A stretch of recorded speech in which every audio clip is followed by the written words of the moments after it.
হয়, বহুত দিনৰ মূৰত আজি ভাল খবৰ আহিছে। মামাই ফেচবুক যোগে হয় নিউজটো দিছে সকলোকে। যদি আপোনালোকে এই নিউজটো পোৱা নাই, মই আপোনালোকক কৈ আছোঁ। তাৰ আগতে যদি আপোনালোকে চেনেলটো নতুনকৈ আহিছে তেন্তে লাইক, শ্বেয়াৰ এণ্ড ছাবস্ক্ৰাইব কৰি দিব এনেধৰণৰ মোৰ ইনফৰ্মেশ্যন ভিডিঅ'ৰ কাৰণে।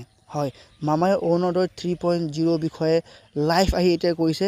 যিসকলে এতিয়ালৈকে গম পোৱা নাই মই কৈ দিওঁ, 10 তাৰিখে 10:30 হয়, 10 তাৰিখে 10:30 সকলোৱে 9,000 টকাকৈ পাব। এতিয়া কথাটো হ'ল টকাটো পাব কেনেকৈ?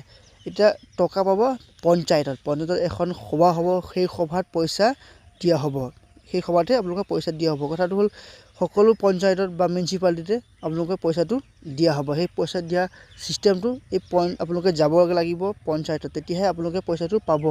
যদি আপোনালোকে পঞ্চায়তত নাযায়, তেতিয়াহ'লে পইচা পোৱাটো অসম্ভৱ। আপোনালোকে পঞ্চায়তত উপস্থিত থাকিব লাগিব।